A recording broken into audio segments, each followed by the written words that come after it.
Артымда көпчүлүк катталуучулары сураган Чанган. Элдер эмне машина айдайсың десе X5 деп кошсоңор болот. Анан X5 Plus деп кошпосоңор BMW'нин X5 Plus'у бар беле деп ойлонуп калышат. Бүгүн ушул Кытайдын кроссоверин обзор жана тест-драйв кылабыз.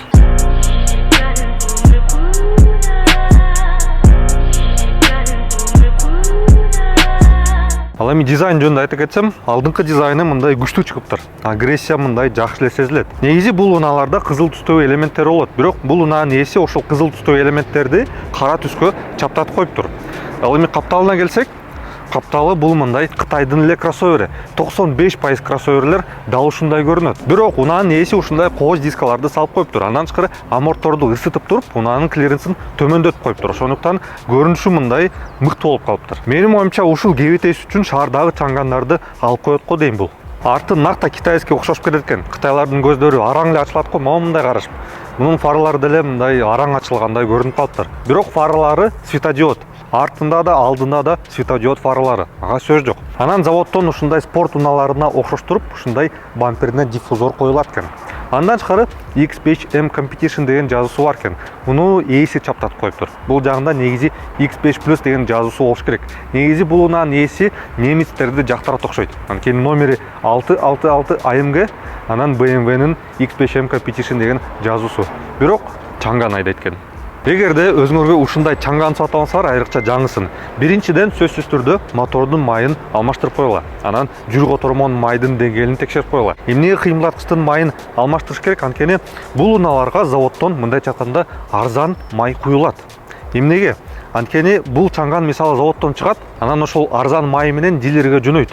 Дилер болсо май сайын алмаштырып туруп анан сатат. Ошондой ниети менен буларды жиберишет. Бизге болсо булар дароо эле жеке колго түшүп жатпайбы? Ушул моторлорго куюлган арзан майлары алар бир гана мындай консервация же болбосо сактоо максаты менен куюлат. Мындай кыймылдаткычты иштетип майлай турган максаты жок. Ошондуктан ушундай Чанган алсаңар, анда мотордун майын алмаштырып, жүрүк отормон майын да текшерип койгула. Андан тышкары унаанын астына антикор себип койгонду сунуштайм. Анткени булар заводдон антикор менен келбейт экен.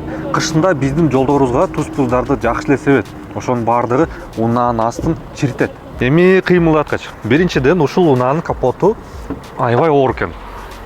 Экинчи нерсе, ушул кыймылдаткычтын каптоосу 6 цилиндр моторлордукундай жасалыптыр. Мынакей ушул нерселери 6 цилиндрлерге окшошуп кетет экен. Бирок бул 6 цилиндр мотор эмес. Ушул нерсени көтөрсөк азыр. Мынакей. Көтөргөндө 4 эле цилиндр, 4 шамдары.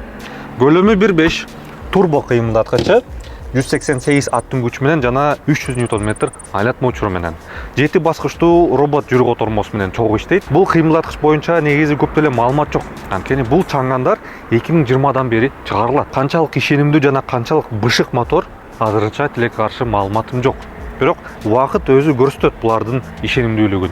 Ал эми кел эле салонун бир байкап көрөлү. Негизи бул жогорку топтом эмес, мындан жогору дагы бир топтом бар. Ошол топтомунда эстен кетпесе, ушул ортосунда муздаткычы бар. Анан үстүндө панорама чатыры. Бирок бул топтомунда муздаткычы жок. Анын ордуна жөнөкөй эле мындай буюмдарды сала турган жери. Анан бул нерсе, бул капкагы эч бекилбейт экен, ушундай ачылып жабыла берет экен. Негизи ошо кытайлар $10.000 акыркы замандагы ыңгайлуулуктун талаптарына жооп бере турган кроссоверди бизге беришти.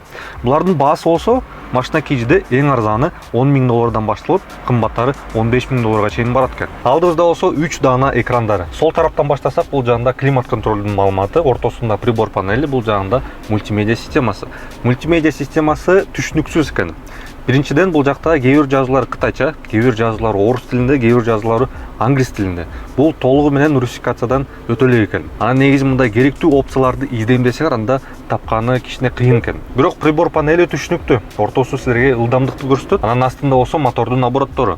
Анан ээси бул унаага салондун ичине ушундай жарык бере турган сызыкчаларды чаптап коюптур. Бул заводдон мындай сызыкчалар менен келбейт. Жалпы салондун сапаты унаанын баасын эске алганда мындай жакшы эле. Албетте көп жерде мындай катуу пластик. Отургучтары жасалма булгардан жасалган окшойт.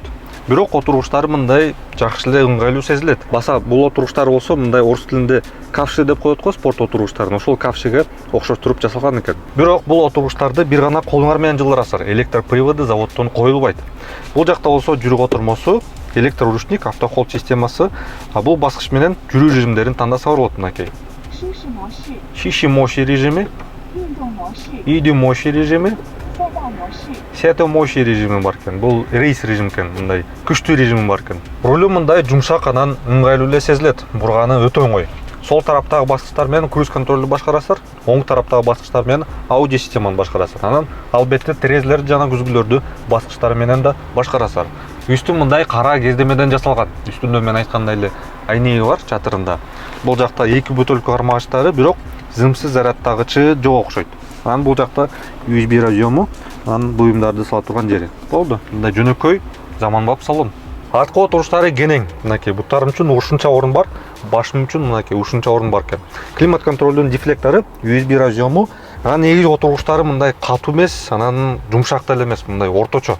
Бул жакта Isofix бекитмелери отуруштарды жаткызса болобу же болбойбу азыр текшерип көрөлү мынакей.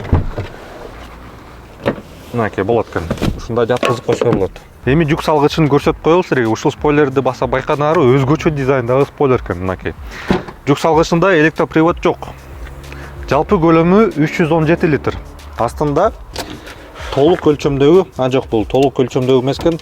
Бул таблетка экен. Таблеткасы бар. 3 бурчтук белгиси. Анан болду, мындай жөнөкөй эле жүк салгыч.